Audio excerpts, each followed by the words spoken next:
right now. Someone is having a conversation they think no one can hear. Encrypted app, secure server, military-grade protection, the kind of privacy that costs money and takes expertise to build. El Chapo had all three. He didn't use regular phones, he didn't trust messaging apps. He paid a Colombian tech expert $500,000 to build him something that had never existed before, a completely private, custom encrypted voice network running on servers in another country that law enforcement had spent years trying to crack and couldn't. The FBI couldn't break the encryption. The DEA couldn't intercept the calls. The most powerful drug lord on earth was running $1 billion empire from a mountain hideout in Mexico, and nobody could hear a single word he said. Then the FBI did something no intelligence agency had ever done. At this scale, they didn't attack the network from the outside. They walked through the front door. The man who built El Chapo's entire communication system, the one person who held the encryption keys, who managed the servers, who configured every device, was sitting in an FBI office handing everything over. For months, every call El Chapo made on his private network was being automatically copied, decrypted, and delivered to FBI servers in real time. El Chapo had no idea. This is the story of the most sophisticated intelligence operation ever run against a drug cartel. How the FBI flipped one man and listened to an empire collapse from the inside.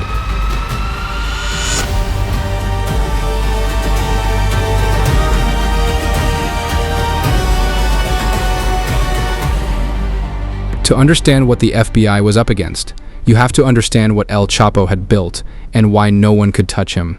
Joaquin Guzman Lora grew up in the Sierra Madre Mountains of Sinaloa with no electricity and no running water. He was selling oranges on the street before he was a teenager. By the time he was 30, he was running his own drug operation. By 2009, Forbes magazine estimated his net worth at $14 billion. The Sinaloa cartel he commanded controlled smuggling routes from Colombia to Chicago. It was responsible for moving more cocaine, heroin, and methamphetamine into the United States than any organization in history.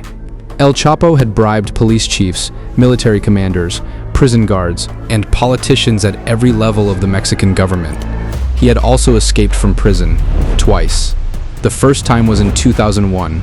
He walked out of Mexico's highest security prison inside a laundry cart.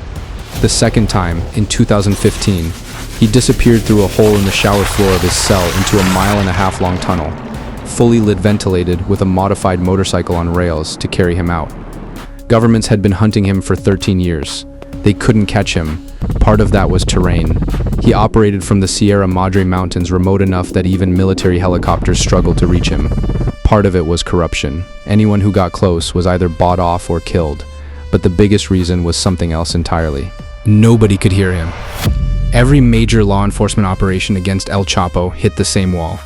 They could arrest lieutenants, they could seize shipments, they could raid safe houses, but they could never intercept El Chapo's actual communications. The conversations where he gave orders, named locations, approved shipments, and ran his organization. He had made himself deaf to surveillance, and he had paid someone to make sure it stayed that way. Sometime around 2008, El Chapo was introduced to a young Colombian IT specialist named Christian Rodriguez. Rodriguez was in his mid-20s, technically sophisticated, entrepreneurial, and operating in the kind of gray market that exists between cybersecurity consulting and outright criminal work. He had experience building secure communications infrastructure. El Chapo had a problem that needed exactly that expertise. Regular encrypted apps weren't sufficient. They were built by companies that could receive legal demands from governments, that could cooperate with law enforcement, that had engineers with administrative access to servers. Every commercial system had a chain of custody that could be compromised. El Chapo wanted something with no chain. No company, no legal exposure, no outside administrators. A system he owned completely invisible to anyone who didn't already know it existed. Rodriguez built it. The network ran on modified phones, devices stripped of their cameras, GPS chips, and microphones, leaving only the ability to make encrypted calls and send encrypted messages. No app stores, no internet browsing, just encrypted voice communication and nothing else. Each device was wiped of all identifying information. They were registered to no one. If one was seized, it contained nothing. The calls themselves traveled through 4 private servers located in Canada. This was the architectural heart of the system when El Chapo spoke. His voice was encrypted on his device. transmitted to the Canadian servers, decrypted and re-encrypted, then forwarded to the recipient.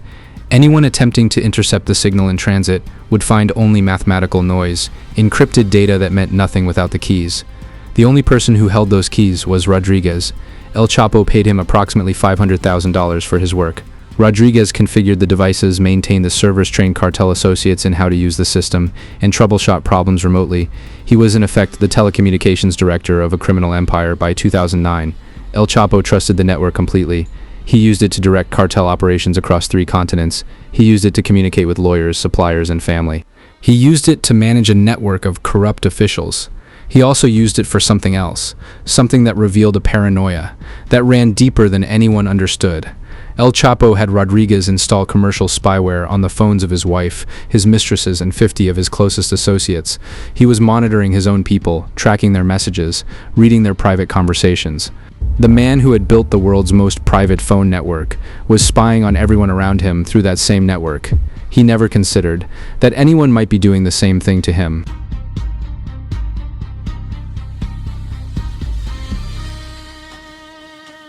In February 2010, Christian Rodriguez arrived at a hotel in Manhattan for what he believed was a business meeting. The man waiting for him presented himself as a representative of a Russian organized crime syndicate. He needed the same kind of system Rodriguez had built for the Sinaloa cartel: custom encrypted communications, private servers, complete independence from commercial infrastructure. The money was good, the job was familiar. Rodriguez agreed to discuss it. The man across the table was an undercover FBI agent. A year later, in February 2011, Rodriguez was in Bogota when he received another visit. This time there was no cover story. The FBI identified themselves. They told Rodriguez exactly what they knew, who he had worked for, what he had built, and what it was being used for. Rodriguez was 26 years old. He understood what cooperation with the FBI meant for a man who had the private phone number of the world's most dangerous drug cartel leader stored in his memory. He agreed to cooperate. What the FBI asked him to do next was more sophisticated than simply becoming an informant. They didn't just want Rodriguez to report on conversations he happened to overhear.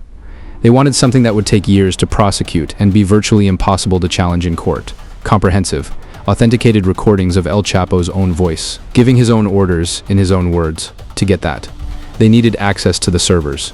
Rodriguez had a plan. He told El Chapo the network needed an upgrade. The Canadian servers were aging infrastructure, unreliable, with recurring problems that Rodriguez had been managing for years. For performance and security reasons, the servers needed to be migrated to a new location.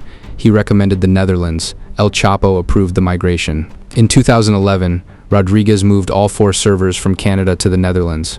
What the cartel didn't know was that the Netherlands location had been specifically chosen because it was a jurisdiction where American investigators could obtain a warrant to access the servers, far more easily than they could in Canada. Once the servers were in the Netherlands, Rodriguez did 2 more things. He installed software that automatically recorded every call placed over the network and delivered copies of those recordings directly to an FBI server. Then he handed over the encryption keys. From that moment forward, everything El Chapo said on his private network was being listened to in real time by American law enforcement. The most powerful drug lord on earth was making calls he believed were encrypted and untraceable, and the FBI was recording every word. Rodriguez continued working for the cartel. He maintained the network. He responded to technical problems. He trained new associates for 2 years. He operated as a double agent inside El Chapo's most trusted inner circle, simultaneously keeping the network running for the cartel and ensuring every communication on it went to the FBI. In 2013, the stress broke him. Rodriguez suffered a complete nervous breakdown and underwent electroconvulsive therapy. He was living under constant threat of discovery, knowing that if El Chapo ever suspected what he had done, his life was over. The FBI continued paying him. They paid him $480,000 for his services and expenses over the course of the operation. Over those years, the FBI intercepted more than 1,500 calls on El Chapo's private encrypted network. What was on those recordings was extraordinary. Investigators heard El Chapo personally negotiating the purchase of 8 tons of cocaine from FARC guerrillas in Colombia. They heard him directing shipments across the US border. They heard him ordering violence against rivals. They heard him managing a network of corrupt Mexican officials, discussing payments, naming names. They had El Chapo's voice, El Chapo's words, El Chapo's orders, documented, recorded, authenticated, but among everything on the intercepted calls. One thread of communication revealed something. Investigators hadn't anticipated El Chapo had become obsessed with a Mexican actress named Kate Del Castillo. Del Castillo had posted a message on social media years earlier that had gone viral in Mexico, a public statement that referenced El Chapo by name. He had noticed, through intermediaries, he had made contact with her. He wanted a film made about his life. He wanted her to produce it. Del Castillo connected him with Sean Penn, the American actor and filmmaker. Penn wanted to interview El Chapo for Rolling Stone magazine. Arrangements were being made, meetings were being planned. Every one of those arrangements was passing through Rodriguez's compromised server. The communications about the meeting required specifics. Locations needed to be named, travel routes discussed, security arrangements made. And as El Chapo coordinated the logistics of secretly meeting a Hollywood actor, he was giving Mexican intelligence and American investigators a precise map of his movements. By late 2015, they had enough.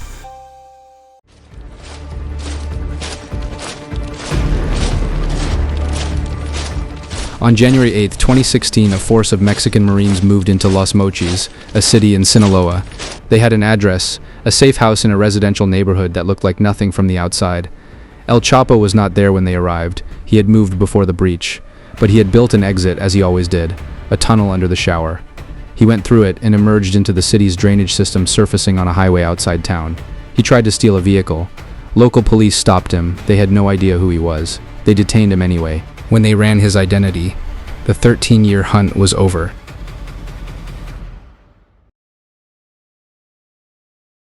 In November 2018, El Chapo went on trial in the Eastern District of New York, in Brooklyn.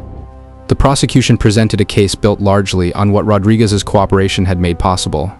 FBI Special Agent Stephen Marston testified about the operation in detail.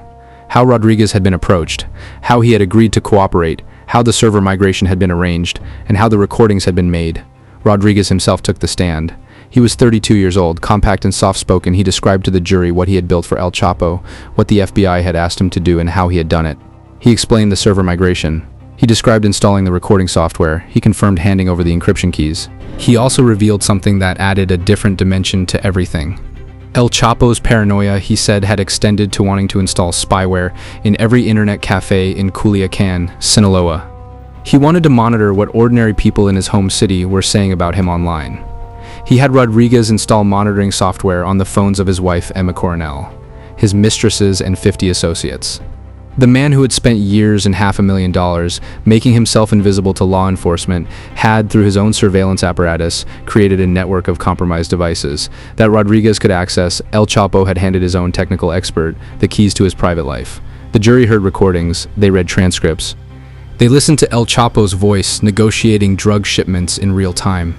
They heard conversations that no one outside the cartel was ever supposed to hear. El Chapo was convicted on all 10 counts. He was sentenced to life in prison plus 30 years with no possibility of parole.